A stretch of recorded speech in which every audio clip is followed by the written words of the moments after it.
itu kita alokasikan untuk Dinkes, ya, kemudian untuk rumah sakit. Ada pengertian dari masyarakat bahwa Sudarlun Pemko Banda Aceh melalui perusahaan daerah air minum Tirta Daroi menggratiskan tagihan air untuk seluruh masjid, menasah, daya, pesantren dan musola di Banda Aceh.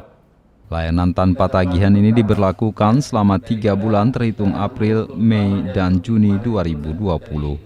PDAM Tirta Daroi juga memberi potongan tagihan sebesar 50% untuk pelanggan miskin di Banda Aceh. Adapun program ini diberlakukan untuk membantu warga di tengah masa antisipasi penyebaran virus corona. Kita juga memberikan diskon 50% mulai April, Mei, dan Juni, termasuk juga dari gratis kepada tempat ibadah April, Mei, dan Juni. Rumah ibadah ada 184. itu sudah termasuk daya menasah, Termasuk masjid, daya, dan menasah. Dari Banda Aceh, Misran Asri, Serambion TV. Karena itu mereka mungkin nggak